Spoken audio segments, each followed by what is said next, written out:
أعوذ بالله من الشيطان الرجيم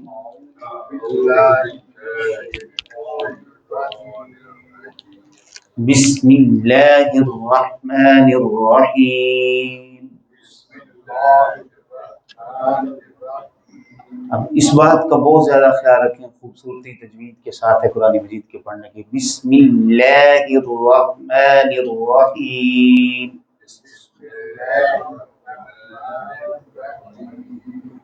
ٹھیک، ہم نے ایک چیز پڑھ لی، سمجھ لی، سیکھ لی، اب اس کے بعد اگلا کام ہوتا ہے اس کی پریکٹس کر کے اس کو پختہ اور ذہن نشین کر لینا. تو اس میں اللہ جب بھی آپ ادا کرتے ہیں تو اس کے پڑھنے کے لیے یا تو اس کا موٹا پڑھا جانا پر، یا اس کا باریک پڑھا جانا. تو پر پڑھے جانے کی صورت یہ ہے کہ اس میں اللہ سے پہلے حرف پر زبر یا پیش ہو تو موٹا پڑھیں گے، اور اگر اس سے پہلے زیر ہو تو باریک پڑھیں گے. تعوذ اور تسمیہ دونوں کے اندر اس میں اللہ سے پہلے زیر آ رہی ہے. اعوذ باللہ من الشیطان الرجیم.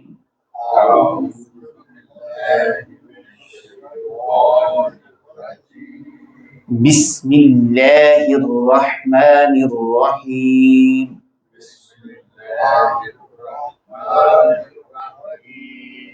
سبحانک اللہم.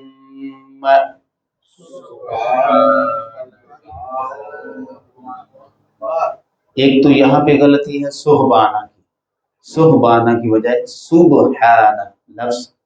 سبحانک اللہم.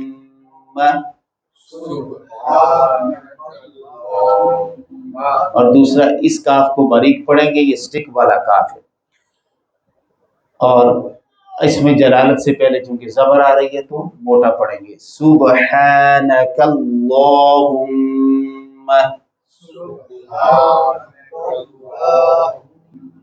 کل میں کاف باریک، کل لو، کل اللہم. وبحمدک وتبارک اسمک. یہ سارے کاف سٹک والے ہیں، باریک پڑے جانے. وتبارک اسمک وتعالى جدك ولا إله غيرك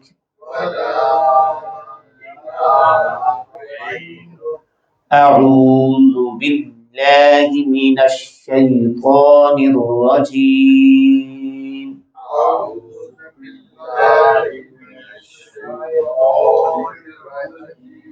بالله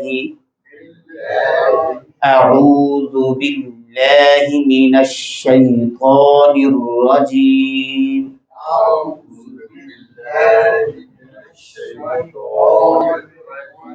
دوسری چیز یہ جو زال ہے، زال نرم پڑا جاتا ہے. اعوذ ذو، ٹھیک ہے. اگر ہم اس کو آواز دیں نا زو، زو کہیں تو وہ زا بن جائے گی. اعوذ باللہ من الشیطان الرجیم.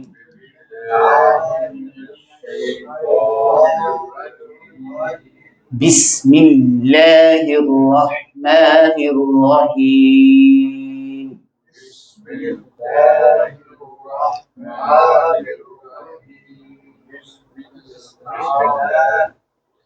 بسم اللہ الرحمن الرحیم.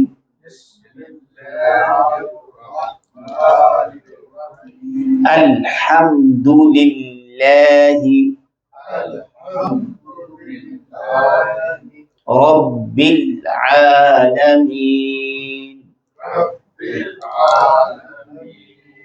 الرحمن الرحیم. مالک یوم الدین. إياك نعبد إياك نعبد وَإِيَّاكَ نَسْتَعِينُ نستعین تابی باریک نستو ہم کیا جاتے ہیں روٹین میں نستعین نستو وہ تو بن جاتی ہے نستعین اهدنا الصراط المستقيم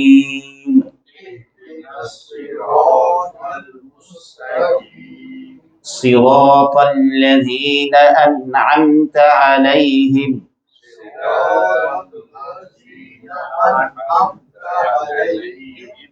غير المغضوب عليهم ولا الضالين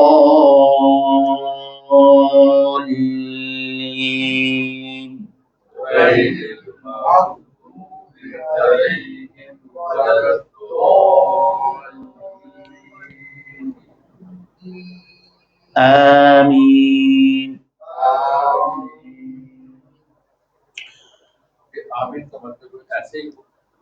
جی آمین قبول ہو، جیسے ہم کہتے ہیں آمین قبولیت کے معنی میں۔ یہ لفظ آمن یؤمن سے ہے نا جی، ایمان لانا، مان لینا، قبول کر لینا۔ آمن یؤمن ایمان، جو لفظ ایمان ہے اس سے آمین۔ تو ہمارے سلام کو بھی استعمال کرتے ہیں وہ تو ہم آپ دیکھیں تو السلام علیکم، یہاں سارے عیسائی جو ہے السلام علیکم وعلیکم السلام ہمارے کلمات کے آمین کہتے ہیں، آمین کہتے ہیں۔ لیکن یہ لفظ قرآن پاک کا ہے،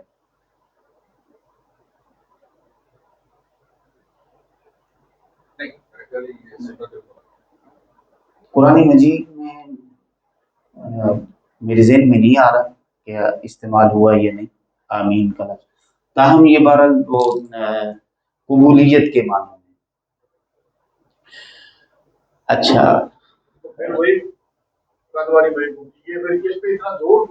کس پہ؟ میں نے کل عرض کر دیا تھا سرسری صاحب، ہاں سرسری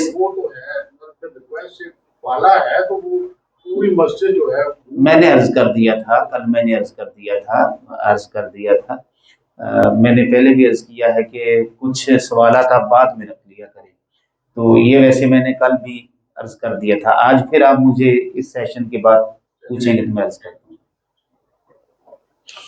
اچھا، پاک ہے تیری ذات اے اللہ، اے اللہ تیری ذات پاک ہے، تو با محاورہ ترجمہ میں ہم اے اللہ تیری ذات پاک ہے، سبحانک اللہم، اتنے جملے کا ترجمہ ہوگا اے اللہ تیری ذات پاک ہے۔ سبحان کا لفظی معنی ہے پاک، ٹھیک ہے، اور کاف زبر کا یہ ضمیر متصلہ ہے، اس کا معنی رٹ لینا چاہیے، بہت زیادہ استعمال ہے اس حرف کا۔ تیرا، تیری، تیرے، تو، تجھ، تجھے، اپنا، اپنی، اپنے، یعنی تینوں میں اپنا مذکر، اپنی، اپنے، یہ سارے معنوں میں استعمال ہو سکتا ہے، یعنی اس میں اصل میں ضمائر کی دو قسمیں ہوتی ہیں نا جی، ایک فاعلی حالت اور دوسری مفعولی حالت، ٹھیک ہے۔ مفعولی حالت جو ہے نا عربی میں، اس کے اندر بعض جگہوں پہ فاعلی حالت کا معنی بھی آ جاتا ہے، بعض جگہوں پہ مفعولی حالت کا معنی، بعض جگہوں پہ اس میں جو ہے وہ اضافی حالت کا معنی، یہ تینوں معنی بسا اوقات جو ہیں اس کے اندر داخل ہو جاتے ہیں، اس لیے میں نے سارے ہی بیان کر دیے سیاق و سباق کے پیش۔ ویسے اصولاً اس کے اندر دو معنی موجود ہوتے ہیں، ایک مفعولی حالت کا اور ایک اضافی حالت کا۔ مفعولی حالت میں اس کا معنی بنتا ہے جس کو آپ کہتے ہیں سبحانکا، جس میں تیرا، تیری، تیرے کے معنی میں، اور تجھ کے معنی میں یا تجھے کے معنی میں، ٹھیک ہے، تجھ یا تجھے، اور پھر اپنا، اپنی اور اپنے کے معنی میں۔ تو، تجھ اور آپ، یہ دراصل فاعلی حالت کے معنی ہیں، جس کو ہم انتا کہتے ہیں، انتا، تو۔ تو یہ بعض حالتوں میں اس میں کاف زبر کا ضمیر متصلہ کے اندر بھی جہاں یہاں جیسے یہاں پر جو ہے پاک ہے تو اے اللہ، یہ معنی پیدا ہو رہا ہے۔ اور اگر ہم اس کو اس کے مطابق لے کے آئیں، اس کی جو حالت ہے اضافی، تو پھر اس میں تیری پاک ہے تیری ذات اے اللہ۔ وَبِحَمْدِكَ، واو کا معنی ہے اور، بازر بی کا معنی ہے ساتھ یا پر، اور حمد کا معنی ہے تعریف، اور کاف زبر کاف وہی ضمیر متصل آ گئی تیری حمد کے ساتھ، تو اپنی حمد کے ساتھ اے اللہ تو پاک ہے اپنی حمد کے ساتھ، اے اللہ تو پاک ہے اور اپنی حمد کے ساتھ۔ وَتَبَارَكَ اسْمُكَ، اور تیرا نام، اسمُکَ تیرا نام، تبارک برکت والا ہے اور تیرا نام برکت والا ہے۔ وَتَعَالَى جَدُّكَ، وَتَعَالَى، اور تو بلندی والا ہے۔ جدُّكَ بزرگ و برتر ہے تیری ذات۔ جد کا معنی اس کے اندر بزرگی کا معنی ہے، عظمت کا معنی ہے۔ وَلَا إِلَٰهَ غَيْرُكَ، اور تیرے سوا، غیرک، اب یہاں پہ آگے تیرے سوا کوئی معبود نہیں ہے، ولا الہ، اور نہیں ہے تیرے سوا کوئی معبود، غیرک تیرے سوا۔ یہ کل آپ نے سوال کیا تھا الہ کا، تو یہ ضمیر نہیں ہے، ہاں یہاں پر ضمیر نہیں، اصل میں یہ لفظ ہی جو ہے نا، میں کل وقت زیادہ لگ گیا تھا تو پہلے ہی پھر میں نے کہا ڈیٹیل میں چلے جائیں گے۔ تو یہ جو لفظ جو مشتق مانتے ہیں اس کو اگر آپ دیکھیں تو وہ کہتے ہیں یہ الہن سے بنا ہے، یہ لفظ الہن سے بنا ہے، الہن، ٹھیک۔ تو بعض کہتے ہیں کہ یہ اٹسلف ہے ہی الہ، لفظ یہ الہ ہی ہے، ٹھیک ہے، یہ لفظ کسی سے بنا نہیں۔ کسی نے کہا الہن سے بنا، تو الہن سے پھر یہ ہے کہ وہ الہن پڑھا جانے لگا، اس کی کئی صورتیں جو ہے وہ بیان کی جاتی ہیں، اور اس کے اندر جو ہے وہ معبود کا معنی، اللہ کا معنی، یہ سارے مطلب خالق و مالک، پھر سارے معنی اس کے اندر آ جاتے ہیں۔ یہ اللہ کا اسم ذاتی ہے، اسم ذاتی۔ بعض کہتے ہیں کہ اللہم جیسے اللہ ہے تو یہ کسی حرف سے بھی مشتق نہیں ہے، اگر آپ اس کی ہا ہٹا دیں اللہ ہے، ہا ہٹا دیں اس کی، تو تب بھی معنی وہی رہے گا۔ آپ اس کا جو ہے ادھر سے اگر ہٹتے چلے جائیں، الف ہٹا دیا تو تب بھی، یہ لام ہٹا دیا لہو، وہ لام بھی ہٹا دے تو ہو، ٹھیک ہے، اور ہو کا معنی بھی وہ ہوتا ہے۔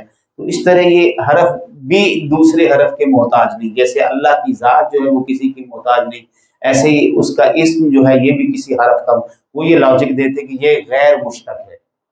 اللہ بھی اور لفظ محمد صلی اللہ علیہ وسلم،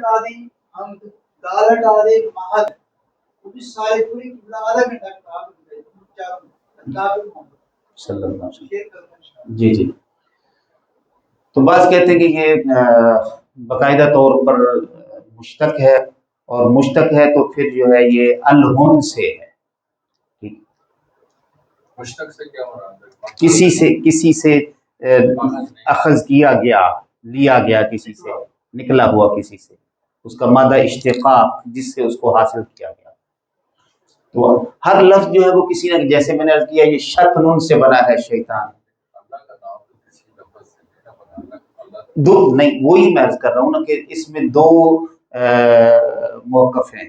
ایک موقف ہے یہ ہے کہ کسی سے نہیں بنا، یہ جامد ہے، کسی حرف سے نہیں بنا، کسی اس کا کوئی مصدر اور اس کا کوئی اس کا مشتق یہ نہیں ہے، جامد خود سے ہے۔ اور دوسرا یہ ہے کہ یہ مشتق ہے، اور جو اس کو مشتق قرار دیتے ہیں وہ پھر اس کے الہن سے اس کو لیتے ہیں کہ یہ لفظ الہن سے بنا ہے، ٹھیک ہے، الہن سے پھر جو ہے نا وہ اللہ، اور باقی جو ہے اس سے الہ اور یہ سارے کلمات۔ اکثریت ہے وہ کہتی ہے دو ہاتھ کٹے جڑے ہوئے ہیں، لا جو ہے اس کا مطلب ہے اسی کے واسطے، وہی مالک، وہی پالنے والا، وہ تو پھر جب ہم اس وہی میں پہلے عرض کر چکا ہوں نا، ایک تو یہ، پھر اس کو مزید خاص کر دیا وہ الگ ہے، جب ال لگا ہے لاہو کے ساتھ، یہ دونوں قسم کے ہی قول ہے، دونوں قسم کے ہی قول ہے. یہ جو قول آپ بیان کر رہے ہیں یہ بھی موجود ہے، اور اس کو الگ الگ کر دیں، سپریٹ کر دیں، وہ بھی موجود ہے. اس کو غیر مشتق قرار دے دیں، وہ بھی موجود ہے، اور اس کو مشتق قرار دے دیں، وہ بھی موجود ابھی کرتا ہے نا وہ بتا رہے ہیں نا اللہ، ہے. جی ال کو خاص کرنا ہے، بیسیکلی لاہو ہے ہم۔ اللہ. لاہو کا جی جی بیسک ترجمہ یہی ہے، سب کچھ لے کر ہے. جی میں وہی عرض کر رہا ہوں یہ مطلب اس کے بارے میں یہ سارے قول موجود ہیں. لیکن یہ عربی دانوں کا، عرب والوں کا ہے سارا نا، ہمارا اس میں کوئی نہیں ہے. وہ سمجھتے ہیں جی اعوذ باللہ، میں پناہ مانگتا ہوں اللہ کی. میرے خیال اب تو اس لفظ کی مزید وضاحت کی ضرورت نہیں، جتنا ہم کر چکے ہیں. میں پناہ مانگتا ہوں اللہ کی شیطان راندے ہوئے سے، شیطان مردود سے. شیطان کا معنی دور ہونا، تو جو اللہ کی رحمت سے دور ہو گیا، اللہ کی بارگاہ سے جس کو نکال دیا، دور کر دیا گیا، اس کو شیطان. اور مخصوص کلمات میں عزازیل. رجیم ہے. جی یہ اس سے تو نہیں بنا کہ وہ جب شیطان کو اسی سے ہی حکم ہوا کہ نکل جاؤ دوڑ دو جنت سے. اب وہ تو لفظ ہے صابر، فخرج انک من الصابرین. وہاں رجیم کا لفظ استعمال کیا گیا.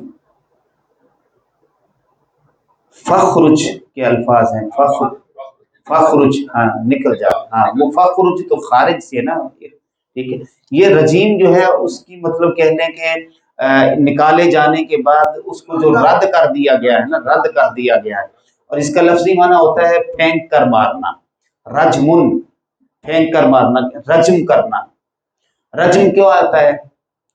جب آپ کسی کو پتھر مار مار کے مار دیتے ہیں سزا کے طور پر، ایک رجم ایک باقاعدہ سزا بھی ہے، تو اس کے لیے ڈنڈے سوٹے سے نہیں مارا جاتا، پتھروں سے مارا. اور پتھر جو ہے وہ پھینک کر مارے جاتے ہیں، پھینک کر مارنے کو رجم کہا جاتا ہے. یہ بڑی سزا ہے. تو شیطان کو رجیم اس لیے کہا کہ اس کو پھینک کر مارا گیا، ٹھیک ہے. اس کو پھینک کر مارا گیا، اور پھینک کر مارا جاتا ہے، اور مارا جاتا رہے گا. اور لال جس سے اس کو جنت سے نکالا گیا تو پتھر مار مار کے نکالا گیا. پتھر مار مار کر نکالا گیا، یا اس کو کوڑے مار کر نکالا گیا. شہاب جس کو آپ کہتے ہیں، ٹھیک ہے.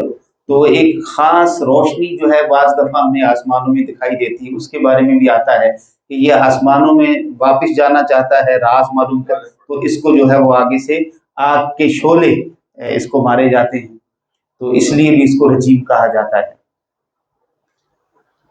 اس میں بعض دفعہ اگر میں پناہ مانگتا ہوں شیطان سے اللہ کی، تو ترجمے بڑے عجیب عجیب سے ہیں. میں شیطان بات کر، میں شیطان سے پناہ مانگتا ہوں. نہیں میں عرض کر چکا. یہ دیکھیں، میں اللہ کی، ٹھیک ہے. اعوذ باللہ، باللہ کا معنی ہے ساتھ یا پر، یا کا کی کے معنوں میں استعمال ہوتا ہے. آپ اللہ کی پناہ میں جا رہے ہیں، بات سمجھ رہے ہیں؟ آپ اللہ سے پناہ طلب کر رہے ہیں، یعنی اللہ کی پناہ میں جا رہے ہیں. اور کس چیز کے شر سے؟ شیطان الرجیم کے شر سے. شیطان الرجیم کے شر سے آپ اللہ کی پناہ حاصل کر رہے ہیں، اور اللہ سے یہ عرض کر رہے ہیں کہ باری تعالیٰ مجھے اپنی پناہ میں لے لے.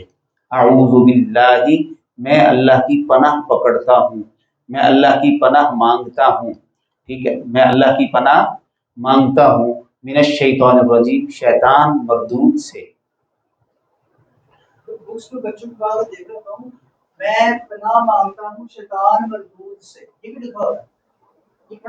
نہیں، اس میں اللہ کی ساتھ ایڈ کریں نا. میں اللہ کی پناہ مانگتا ہوں، میں اللہ کی پناہ مانگتا ہوں شیطان مردود سے. شیطان مردود سے نہیں، ہاں شیطان مردود سے پناہ نہیں مانگی جا رہی، اللہ سے مانگی جا رہی. میں اللہ کی پناہ مانگتا ہوں شیطان مردود سے، ٹھیک ہے. شیطان مردود کا جو شر ہے اس سے میں اللہ کی پناہ میں آتا ہوں. بسم اللہ الرحمن الرحیم. اب وہی حرف با ہے جس کا معنی ساتھ یا پر. یہاں پر با جو ہے وہ ساتھ نام اللہ کے، تو اللہ کے نام کے ساتھ، تو اس لیے اس کے ساتھ ہم لفظ بول دیتے ہیں شروع. ہم اپنی طرف سے یہ لفظ، حالانکہ یہاں پر کسی حرف کا ترجمہ شروع نہیں ہے، ٹھیک ہے، اللہ کے نام کے ساتھ آغاز کر رہا ہوں، مراد یہ کہ اللہ کے نام سے، اللہ کے نام سے، الرحمن الرحیم جو نہایت مہربان ہمیشہ رحم فرمانے والا ہے۔ الحمدللہ رب العالمین، تمام تعریفیں اللہ کے لیے ہیں جو سارے جہانوں کا پالنے والا ہے، رب پالنے والا۔ الرحمن الرحیم جو نہایت مہربان ہمیشہ رحم فرمانے والا ہے۔ مالک یوم الدین، مالک ہے روز جزا کا، یوم کا معنی دن ہے اور دین کا مطلب ہوتا ہے جزا، جزا یا بدلہ۔ یہ جو ہم کہتے ہیں دین اسلام، اس میں یہ دین کا کیا فرق ہے؟ دین، جب ہم دین اسلام کہتے ہیں تو دین طریقے کو بھی کہا جاتا ہے۔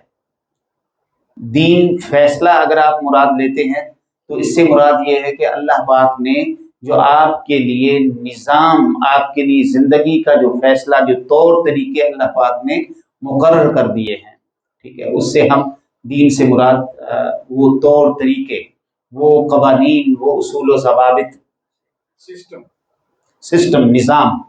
دین کا مطلب طریقے بھی ہو گیا اور جزا اور بدلہ بھی، جزا اور بدلہ بھی ہے، فیصلہ بھی ہے، قیامت کے لیے اس دن مطلب جو ہے وہ اس دن فیصلہ کیا جائے گا، جزا دی جائے گی، بدلہ دیا جائے گا ان کے اعمال کا، اس لیے اس کو دین کہا۔ اور جو دین اسلام تو اسلام کے قوانین، اسلام کا نظام، اس سے مراد نظام اسلام۔ ایاک نعبد، صرف تیری، یہ لفظ ایا یہ کلمہ حصر ہے اور اس کا معنی ہوتا ہے صرف، اونلی۔ اور کاف زبر کا بھی جب ضمیر اپنا فعل سے پہلے آ جائے تو یہ بھی حصر کے ساتھ مل کے مضبوط اور حصر پیدا کر دیتا ہے۔ ویسے اگر ترجمہ لفظ یوں ہوتا نعبدو کا تو تب بھی ٹھیک تھا، ہم تیری عبادت کرتے ہیں، جیسے ہم دعائے قنوت میں پڑھتے ہیں نستعینک ونستغفرک ونؤمن بک، لیکن وہاں پہ سارا جو ہے وہ روٹین میں ترجمہ آ رہا ہے۔ یہاں پہ جو صرف تیری ہے، یہ زور دیا گیا اس بات پہ کہ تیرے سوا کسی اور کی عبادت نہیں کرتے، عبادت فقط اے اللہ تیری کرتے ہیں۔ ایاک نعبد، صرف تیری ہم عبادت کرتے ہیں، وایاک نستعین، اور صرف تجھ ہی سے ہم مدد مانگتے ہیں۔ یہاں پہ تو اسی میں وضاحت یہ کرنا چاہوں گا کہ جیسے عبادت کے لیے ایاک کا کلمہ حصر ہے کہ عبادت ہم صرف تیری کرتے ہیں، اسی طرح بالکل سیم جملہ یہ ہے کہ ہم مدد بھی صرف تجھی سے مانگتے ہیں، اللہ سے مانگتے ہیں۔ تو جس طرح سے عبادت کسی اور کی نہیں ہو سکتی، اسی طرح سے مدد بھی کوئی اور کرنے پر قادر نہیں ہے۔ ہاں، اب اس میں یہ ہے کہ اسباب ہیں، اس بات کا مطلب ضرور خیال رکھا جائے گا، اسباب ہیں، ان اسباب میں اللہ پاک نے بہت ساری چیزیں انسان کے لیے رکھی ہیں کہ انسان ایک دوسرے کو مدد فراہم کرتا ہے، ٹھیک ہے، ایک دوسرے کے لیے تعاون کرتا ہے۔ تعاونوا علی البر والتقوی ولا تعاونوا علی الاثم والعدوان، نیکی میں ایک دوسرے کی ہیلپ کرو، تعاون کرو، اور برائی میں ایک دوسرے کا ساتھ نہ دو، تعاون نہ کرو، ٹھیک ہے۔ تو قرآن مجید میں کئی مقامات پر لفظ مدد بھی آیا ہے۔ تو مدد یہی ہوتا ہے کہ کسی کو کسی کی تکلیف میں سے نکال لینا، یہ جو اب سیلاب ہمارے سامنے مثال ہے، سیلاب زدگان ہے، تو سیلاب زدگان کی مدد آپ کر رہے ہیں کہ نہیں کر رہے؟ آواز دی جا رہی ہے کہ ان کی مدد کے لیے نکلیں، ان کو مشکلات۔ پھر حدیث پاک میں نبی اکرم صلی اللہ علیہ وسلم نے ارشاد فرمایا کہ جو شخص یہ چاہے کہ اس کی دعا قبول ہو، من اراد ان تستجاب دعوتہ، جو شخص یہ چاہے کہ اس کی دعا قبول ہو، وَأَن تُكْشَفَ كُرْبَتُهُ، اور وہ چاہے کہ اس کے مصائب ختم ہو جائیں، جو چاہے اس کی دعا قبول ہو اور اس کے مصائب ختم ہو جائیں، فَلْيُفَرِّجْ عَن مُؤْسَرٍ، تو وہ دوسروں کی تکالیف کو دور کرے، فَلْيُفَرِّجْ عَن مُؤْسَرٍ، جو دوسرے تنگی میں مبتلا ہیں، مؤسر تنگی میں مبتلا ہیں، تکالیف میں، پریشانیوں میں، مصائب میں گھرے ہوئے ہیں، ان کو ان مصائب سے نکالے، فَلْيُفَرِّجْ عَن مُؤْسَرٍ۔ تو دیکھیے اب اس کے لیے اس کے مسائل حل ہو رہے ہیں، کیسے حل ہو رہے ہیں؟ اللہ سے مدد مانگ کے، یہ سوال ایک الگ پڑا ہے، یہاں اس کے مسائل حل ہو رہے ہیں دوسروں کے مسائل حل کر کے، اور یہ اللہ کی بارگاہ میں شرف قبولیت پا رہا ہے اور اللہ کی بارگاہ سے اس کو انعام و اکرام دیا جا رہا ہے اور مستجاب الدعوات بنایا جا رہا ہے۔ یہ دعا مانگے گا رد نہیں کی جائے گی۔ نبی اکرم صلی اللہ علیہ وسلم نے فرمایا جو دوسروں کے لیے مددگار بن جاتا ہے، دوسروں کو مصائب سے نکالنا اور ان کو تکالیف اور آزمائشوں سے نکالنے والا ہو جاتا ہے، تو اللہ پاک اس کا مددگار ہو جاتا ہے۔ اللہ پاک اس کو اس کی دعا بھی قبول کرتا ہے اور اس کے مصائب بھی دور کرتا ہے۔ یہ حدیث پاک مسلم امام احمد بن حنبل کی ان عبداللہ بن عمر رضی اللہ تعالیٰ عنہ، یہ حضرت عبداللہ بن عمر رضی اللہ تعالیٰ عنہ سے مروی ہے، حضور نبی اکرم صلی اللہ علیہ وسلم نے ارشاد فرمایا جو شخص یہ چاہے من اراد ان تستجاب دعوته، من اراد ان تستجاب دعوته وان تکشف قربته، اور یہ چاہے کہ اس کے مصائب دور ہو جائیں، تکشفا تکشفا اس کے مصائب کا یہ جو مشکل کشا کا لفظ نہیں ہوتا، تکشفا، ہاں تکشفا یعنی کشائی ہو جائے اس کے مسائل کی، اس کے مسائل کا حل ہو جائے، اس کے مسائل ختم ہو جائیں، وہ شخص فلیفرج عن مؤسر، وہ دوسروں کے لیے آسانیاں پیدا کرے اور ان کو مشکلات میں سے نکالے، ان کے لیے ذہنی سکون کا باعث بنے۔ ٹھیک ہے، تو لہذا آپ ڈاکٹر کے پاس جاتے ہیں، شفا تو اللہ ہی دیتا ہے، لیکن اللہ نے ایک سبب دیا، حضور نبی اکرم صلی اللہ علیہ وآلہ وسلم نے تعلیمات دی ہیں، علاج معالجے بتائے ہیں، خود حضور صلی اللہ علیہ وسلم یہ کھاؤ، ایک شخص کا پیٹ خراب تھا، حضور صلی اللہ علیہ وسلم کے پاس آیا، اب حضور چاہتے اس کے لیے دعا فرماتے کہ اللہ اس کا پیٹ ٹھیک کر دے، نبی اکرم صلی اللہ علیہ وسلم نے ارشاد فرمایا شہد کھاؤ، اس نے شہد استعمال کیا، اس کو اور موشن لگ گیا، اس کا اور پیٹ خراب ہو گیا، وہ پھر اس نے عرض کی یا رسول اللہ میرا تو پیٹ اور خراب ہو گیا، فرمایا شہد کھاؤ، تمہارا پیٹ جھوٹ بولتا ہے، شہد کھاؤ۔ اس نے اور شہد کھایا، اس کا اور پیٹ خراب ہو گیا، موشن لگ گیا، اس نے پھر عرض کی، حضور نے فرمایا تمہارا پیٹ جھوٹ بولتا ہے، شہد کھاؤ۔ ٹھیک ہے، اب جب اس نے شہد استعمال کیا تو اس کا پیٹ صاف ہو چکا تھا مکمل، اندر سے جو انفیکشن تھی وہ ختم ہو چکی تھی اور وہ تندرست ہو گیا۔ ٹھیک ہے، جیسے ایک ٹیبلٹ کا، ایک میڈیسن کا ایک ٹائم ہوتا ہے، ڈیوریشن ہوتی ہے، آپ اینٹی بایوٹک لیتے ہیں تو ڈاکٹر پہلے چھوٹی، اگر آپ کو انفیکشن تھوڑی ہے تو 3 دن کہے گا، انفیکشن تھوڑی زیادہ ہے تو آپ کو 4 یا 5 دن کہے گا، انفیکشن اور زیادہ ہے تو آپ کو 7، بعض دفعہ آپ کو مہینے کا 3 مہینے کا کورس کروایا جاتا ہے، بعض دفعہ 6 ماہ کا کورس کروایا جاتا ہے۔ کس لیے؟ اس لیے کہ وہ اندر جو بیماری ہے وہ رفتہ رفتہ جو ہے اس کو ختم کیا جاتا ہے۔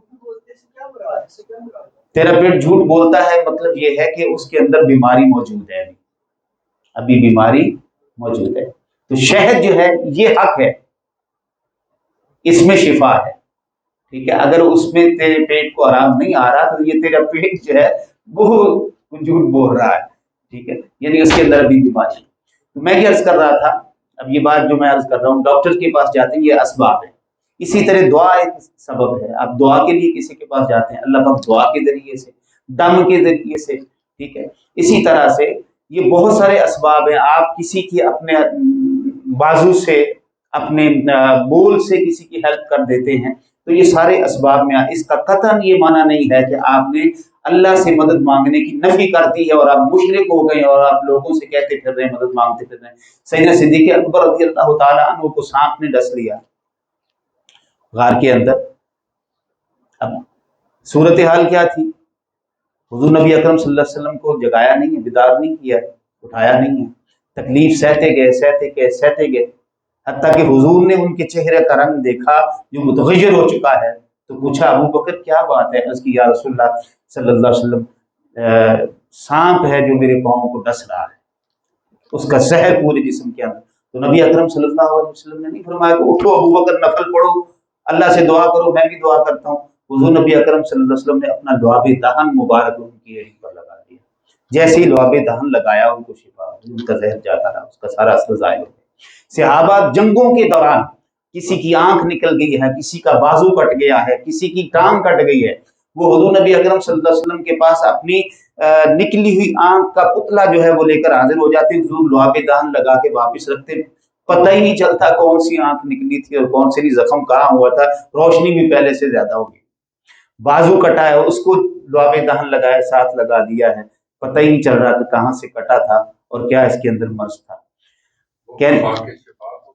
خاک شفا کو حضور نبی اکرم صلی اللہ علیہ وسلم اپنی انگلیاں مبارک یوں زمین پہ رکھا کرتے تھے۔ جب آپ صلی اللہ علیہ وسلم کے پاس کوئی دم کے لیے آتا تو بیمار ہوتا تو حضور اپنی انگلیاں یوں زمین پر رکھتے، لعاب دہن لگاتے، زمین پر رکھتے، پھر اس کے جسم پر پھیرتے، شفا ہو جاتی۔ تو آقا کریم صلی اللہ علیہ وسلم ارشاد فرماتے ہیں کہ الحمدللہ اللہ پاک نے میرے اس شہر میں، شہر کی مٹی کو شفا بنا دیا۔ اب وہ شفا کیسے بن گئی؟ وہ یسرت تو بیماریوں کا گھر تھا۔ اب صحابہ رضوان اللہ علیہم اجمعین جب حضور کے ساتھ ہجرت کر کے گئے تو سخت بخار کا شکار ہو گئے۔ سیدنا صدیق اکبر کو بڑا سخت بخار ہو گیا، حتیٰ کہ حضور نبی اکرم صلی اللہ علیہ وسلم نے اللہ کے حضور دعا کی، یا اللہ یہاں کی بیماری کو نکال دے یہاں سے، ٹھیک ہے؟ تو وہاں کا سارا بخار اور بیماری اس علاقے سے نکل گئی اور وہ زمین، وہ خطہ شفا بن گیا۔ اب اسی زمین پر حضور نبی اکرم صلی اللہ علیہ وسلم اپنے لعاب دہن مبارک لگا کے انگلیاں لگاتے ہیں تو پھیرتے ہیں تو شفا ہو جاتی ہے۔ اور فرمایا اللہ نے میری اس مٹی کے اندر، تو یہ خاک شفا سارا مدینہ، ٹھیک ہے؟ پھر خاص مقامات ہیں، خاص جہاں حضور نبی اکرم صلی اللہ علیہ وسلم بیٹھے، ٹھیک ہے، جس کو مس کیا، وہ ساری چیزیں آقا کریم صلی اللہ علیہ وسلم کے پیرہن قرآن مجید میں نہیں ہے؟ حضرت سیدنا یوسف علیہ السلام وہ اپنے والد گرامی کو اپنی قمیض بھیجتے ہیں، ان کی آنکھیں چلی جاتی، آنکھیں چلی جاتی، وہ جب بتاتے ہیں تو وہ کیا کرتے ہیں کہ اللہ میرے والد، اب ان کے والد گرامی دعا نہیں کرتے، وہ پیغمبر نہیں، ان کو نہیں پتہ توحید کا، ان کو نہیں پتہ توحید کا، دونوں باپ بیٹا پیغمبر ہیں، یہ کہتے ہیں یہ میری قمیض لے جاؤ، اذهبوا بقمیصی ھذا فالقوہ علی وجہ ابی یأتی بصیرا، ساتھ یہ بھی بتا رہے ہیں کہ ان کی بینائی لوٹ آئے گی، یہ میری قمیض جا کے ان کی آنکھوں پر لگاؤ، ان کی بینائی لوٹ۔ تو یہ کیا شرک ہو گیا؟ یہ قمیض کے ذریعے سے مدد پہنچائی جا رہی ہے؟ ہرگز نہیں، یہ نستعین کا معنی نہیں ہے۔ نستعین کا معنی یہ ہے کہ ہم اللہ کے سوا کسی کو حقیقی مستعان نہیں مانتے، کوئی از خود کوئی قادر نہیں ہے، حقیقت میں اللہ کی دی ہوئی قدرت سے ہی کوئی شخص اگر علاج کر رہا ہے یا دعا کر رہا ہے یا کسی کے پیرہن کے اندر برکت ہے، کسی کے مسکن اور مقام کے اندر برکت ہے، تو وہ برکت اللہ ہی نے پیدا فرمائی ہے، وہ برکت اللہ ہی نے پیدا کی ہے۔ اس گولی میں اگر شفا ہے تو اللہ ہی نے رکھی ہے۔ لہذا اگر کوئی یہ عقیدہ رکھتا ہے کہ اللہ کے سوا بھی کوئی آپ کو شفا دینے پر قادر ہے از خود، تو یہ عقیدہ توحید کے منافی ہے، یہ شرک۔ تو جب یہ عقیدہ ہے کہ اللہ ہی کی عطا کردہ قوتیں ہیں، اسی کی دی ہوئی برکتیں ہیں، اسی کی رکھی ہوئی شفائیں ہیں، اسی کی رکھی ہوئی برکتیں اور سعادتیں ہیں، سو ان کا حصول اللہ پاک نے ہمارے لیے حضور صلی اللہ علیہ وسلم کی سنت بنا دیا، انبیاء کی سنت بنا دیا۔ لہذا ایاک نستعین کا یہ مطلب جو بیان کیا جاتا ہے کہ دیکھو جی صرف عبادت تیری تو مانگنا بھی صرف، اب اگر کسی سے کہہ دیا کہ میں آپ سے کچھ طلب کرتا ہوں تو شرک ہو گیا؟ نہیں، ہم تو سارا دن ایک دوسرے سے نہیں مانگتے، طلب کرتے، تو کیا اگر معبود مان کر اس سے طلب کر رہے ہیں تو شرک ہے۔ اگر معبود نہیں مان رہے ہو، مستعان حقیقی نہیں مان رہے ہو، تو عارضی دنیا کے اندر ایک دوسرے سے ہم ہزارہ چیزیں لیتے اور دیتے ہیں اور ایک دوسرے کی مدد کرتے ہیں، تو مدد کرنا اور مدد مانگنا یہ خود قرآن و حدیث سے ثابت ہے۔ جزاکم اللہ۔ کا بیسک ترجمہ ہی یہی ہے کہ یہ تقید در تقید ہے، میں نے چاہے نہیں پی، دوسرا بندہ کہتا ہے میں نے چاہے پی ہی نہیں، یعنی یہ جیسے قاری صاحب نے بڑی ڈیٹیل میں ڈیپتھ میں جا کے سیدھی سی بات ہے کہ یہ تقید در تقید ہے، جو اس کے ساتھ کوئی کسی کی بات نہیں اور اس طرح اہدنا الصراط المستقیم، اے اللہ ہمیں سیدھا راستہ دکھا دے۔ یہ فعل امر ہے، یہ جو اہدی ہے یہ فعل امر، اور آپ نے ابھی بھی فعل امر بولا ہے یہ حق، ہاں اذهبوا وہ بھی فعل امر۔ اچھا یہ اہدی اب ذہبہ ہے تو اس سے اذهب تین حرف آ رہے ہیں، اب یہاں پہ آپ دیکھ رہے ہیں کہ یہ دو حرف رہ گئے، ہاں اور دال، ہاں اور دال، تو یہ اصل میں کیا لفظ تھا ہمیں یہ دیکھنا پڑے گا، اور اس سے یہ کیسے بنا یہ دیکھ، جیسے وہ تھا وہ کیسے بنا اعوذ، ہم نے اس کو جا کے دیکھا۔ اسی طرح ایک بات ذہن میں رکھ لیجیے گا، کوئی بھی جو فعل امر ہوتا ہے وہ دراصل فعل مضارع سے بنتا ہے۔ اگر آپ کو اس کا فعل مضارع معلوم ہے تو پھر آپ اس سے فعل امر بنائیں گے اور پھر آپ اس کا فعل امر سمجھ سکیں گے۔ اب اس کا جو اہدی جو لفظ ہے، اس کا جو مضارع ہے وہ ہے تہدی. تہدی تو ہدایت دیتا ہے، تہدی. یہدی وہ ہدایت دیتا ہے، تہدی یہ لفظ.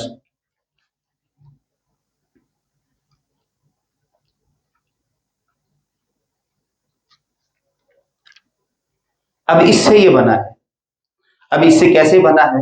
میں نے اس دن عرض کیا تھا، سب سے پہلا کام یہ کرتے ہیں کہ علامت مضارع ختم کر دیتے ہیں. اب علامت مضارع ختم کی، پھر آگے آپ لفظ لے آئیں تو آپ کے پاس یہ لفظ رہ گیا. اب یہ ہادا یا سے، ہادا یا سے، ہادا یا سے آیا. اور اس سے جو ہے وہ کیا آیا، اس پہ باپ کون سا آیا؟ یہ سارا بڑھیا سلیمو کا باب بنتا ہے. میرے باب رانا سادیا جی کا باب کرتا ہوں. یہ دراصل اس میں یہ اب آپ جہاں بات لے گئے ہیں وہ یہ ہے، یہ ٹھیک ہے، یہ ہے ہادا یا. ٹھیک ہے، اب اس سے ہے یہدی. اصل میں یہدیو ہے، ہادا یا یہدیو. یہ زارابا یزربو، ٹھیک ہے، زارابا. ہاں وہ لائن پکڑتے پکڑتے ہم کہیں بابے لائن تو نسانا دے کہتے، میں اس لیے اس کی ڈیپتھ میں نہیں جاتا. ٹھیک ہے، اب آپ کے لطف کے لیے میں عرض کر دیتا ہوں، آپ نے بات کھولی ہے تھوڑی سی. تو یہ دراصل ہوتا یہ ہے کہ اس کے اندر بھی اب حرف علت آ گیا ہے، اس میں بھی حرف علت آ گیا ہے. واو اور یا میں نے عرض کیا تھا کہ یہ دونوں حرف علت کہلاتے ہیں، واو اور یا. علت کس کو کہتے ہیں؟ علت بیماری کو کہتے ہیں. علت کا معنی بیماری ہوتا ہے. ہم نہیں کہتے، لفظ بولتے ہیں کہ علیل ہے، فلاں شخص علیل ہے. ہم اپنے لیے بول دیتے کہ میں ذرا علیل ہوں، تو علیل کا مطلب میں بیمار ہوں. ٹھیک ہے، یا وہ شخص جو ہے وہ بیمار ہے، ہم علیل اس سے لفظ بولتے ہیں. تو اصل میں اب یہ دیکھیں، ہادا یا پڑھ رہے ہیں اگر آپ، ہادا یا، تو یہ عرب کہتے ہیں کہ یہ جو ہادا یا ہے، یہ جس طرح سے خوبصورتی ہا اور دال دے رہے نا زبر کے ساتھ، اس طرح سے یا زبر کے ساتھ خوبصورتی نہیں دے رہا.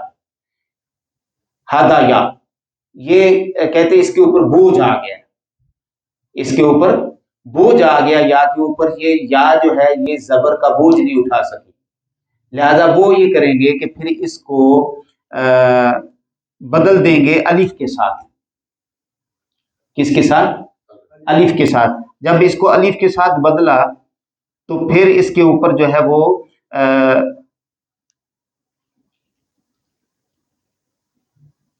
یوں آ جائے گا، ہدا.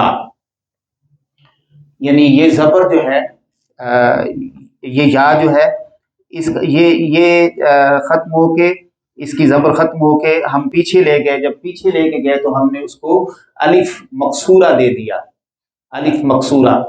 اصل میں اس کو جب آپ الف سے بدلتے ہیں تو یہ الف جو ایسے لکھا جاتا ہے، یہ اور یہ جو کھڑی زبر ہے یہ دونوں سیم ہے، یہ دونوں سیم چیزیں. اب اس کو یوں ہونا چاہیے تھا، یوں ادا اصولاً یوں ہونا چاہیے تھا.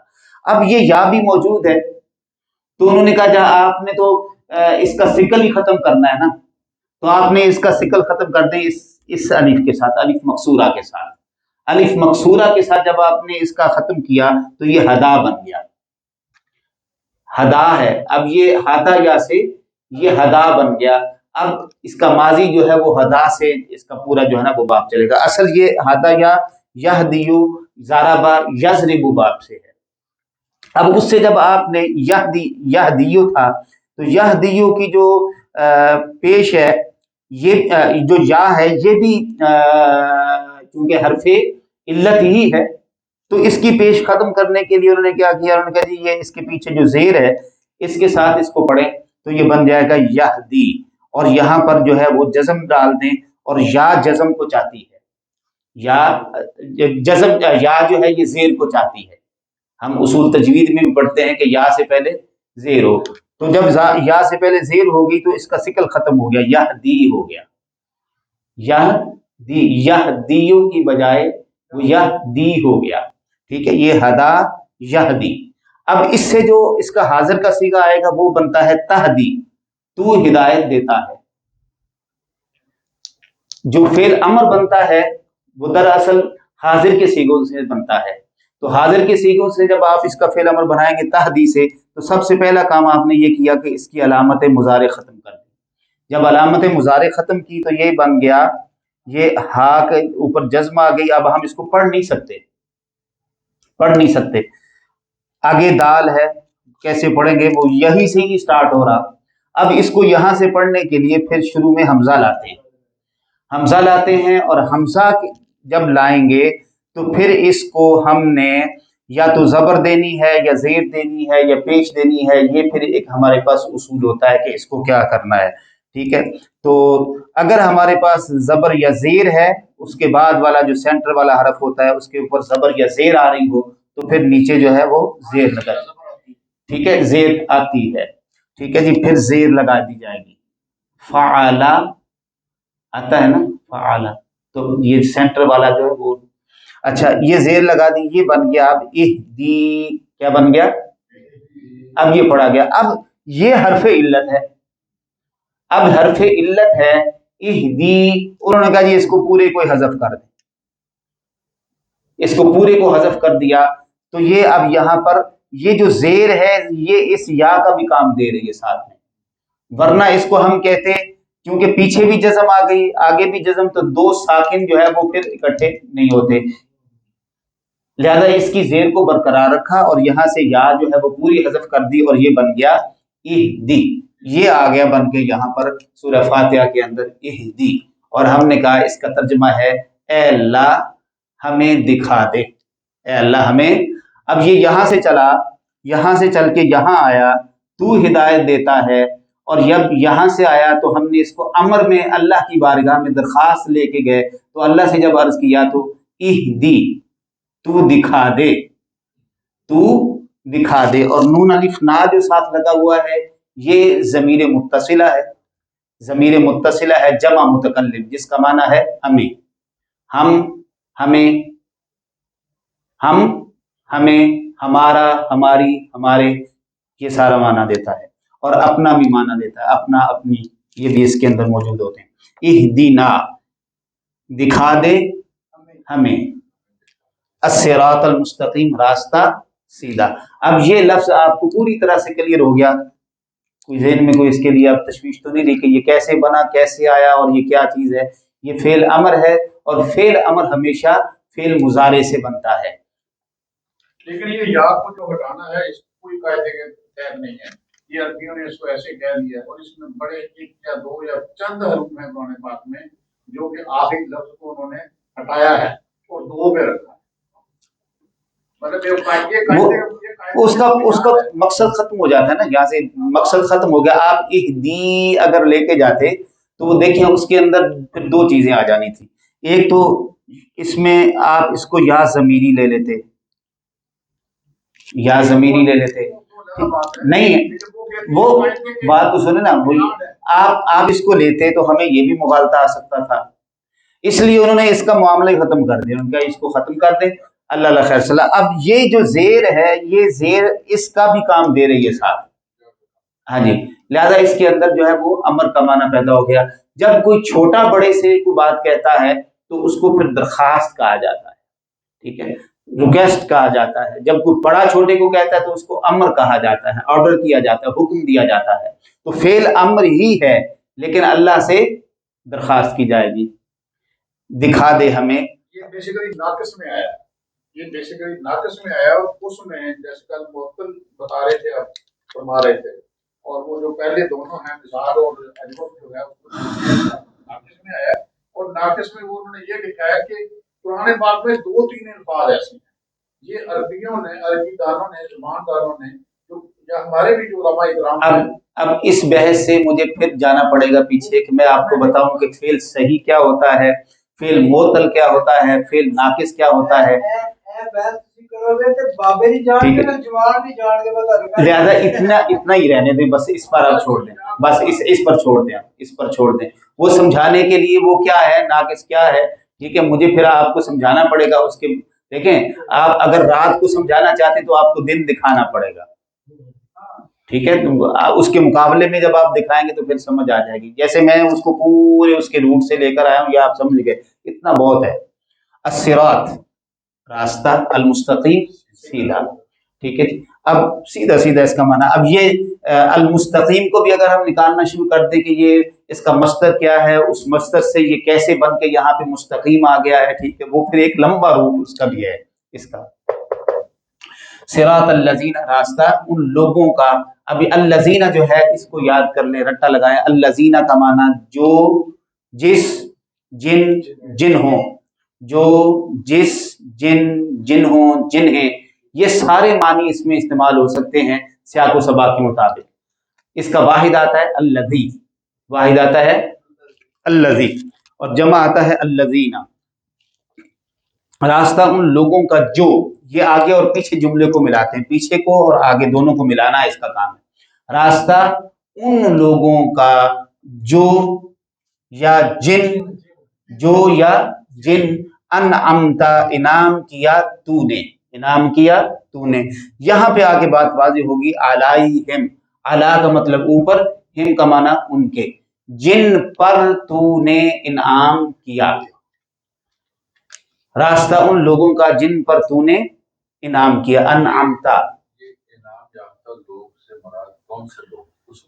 جی یہ تو قرآن مجید کی تفسیر ہے. اس آیت مبارکہ سب سے اعلیٰ تفسیر وہی ہوتی ہے جو قرآن مجید اپنی کسی آیت کی تفسیر کر رہا ہو. تو یہ تو خود قرآن مجید میں ہے. اللہ پاک نے ارشاد فرمایا فَأُولَٰئِكَ مَعَ الَّذِينَ أَنْعَمَ اللَّهُ عَلَيْهِم مِّنَ النَّبِيِّينَ وَالصِّدِّيقِينَ وَالشُّهَدَاءِ وَالصَّالِحِينَ. ٹھیک ہے، اس میں اللہ پاک نے 4 طبقات کا ذکر فرمایا، اور وہ آیت پوری ایسے ہے وَمَن يُطِعِ اللَّهَ وَالرَّسُولَ، جو کوئی اللہ اور اس کے رسول کی اطاعت کرتا ہے تو وہ ان لوگوں کے ساتھ ہوگا جن پر اللہ نے انعام کیا. اب سوال پھر وہی پر تھا کہ وہ کون لوگ ہیں جن پر انعام ہوا، تو یہاں بھی بات کی گئی تھی، تو سوال رہ گیا تھا پھر اس کو یا تو حضور صلی اللہ علیہ وسلم بریف فرما دیتے، تو قرآن نے آج خود اس کو بریف کر دیا کہ وہ لوگ انبیاء ہیں، صدیقین ہیں، شہداء ہیں، صالحین ہیں. تو صدیقی انبیاء کا لفظ تو کلیئر ہو جاتا ہے. اب 4 طبقات ذکر کروائے انعام کے طور پر، ٹھیک ہے، انعام یافتہ لوگوں کے طور پر. انبیاء علیہ السلام، دوسرا صدیقین. اب یہاں پہ صدیقین کا جو لفظ ہے یہ بڑا وضاحت طلب ہے. صدیقین کا لفظی معنی تو سچے ہوتا ہے، سچے، ٹھیک ہے. ایک تو یہ ہے کہ حضور نبی اکرم صلی اللہ علیہ وسلم کے صحابہ، حضور نے پھر اس کی بھی وضاحت فرما دی رضوان اللہ علیہم اجمعین. تو صحابہ بھی سچے رضوان اللہ علیہم اجمعین، اور ان میں پھر صدیقین کی جب صف آئے گی صحابہ کی، تو پھر اللہ نے ان میں بھی بڑے اعلیٰ درجے کے لوگ بھی پیدا کیے اور کم بھی پیدا ہوئے، لیکن ہمارے لیے، امت کے لیے، بعد کے آنے والے ادوار کے لیے وہ سارے کے سارے سب سے اعلیٰ ہیں، صدیقین کہلائیں گے. اب بعد میں آنے والوں میں صحابی نہیں کوئی ہو سکتا، صدیق ہو سکتا ہے. صحابی نہیں ہو سکتا، صدیق ہو سکتا ہے. صحابہ جو تھے وہ صدیقین کے ساتھ خاص ہو گئے رضوان اللہ علیہم اجمعین. وہ ایک پوری لڑی، پوری ایک صف ہے صحابہ رضوان اللہ علیہم اجمعین کی، درجہ بدرجہ، ٹھیک ہے. اس کے بعد پھر تابعین کا جو دور آتا ہے، تابعین سے لے کے آج تک اور تا قیام قیامت، ٹھیک ہے. اس میں ہر کوئی درجہ بدرجہ، ہر ولی صدیق ہوتا ہے، ہر اللہ کا ولی، ہر شہید صدیق ہوتا ہے، ہر ولی صدیق ہوتا ہے. ہر شہید بھی صدیق ہوتا ہے، ہر ولی بھی صدیق ہوتا ہے، لیکن ہر صدیق صحابی نہیں ہو سکتا، ہر صدیق صحابی نہیں ہو سکتا.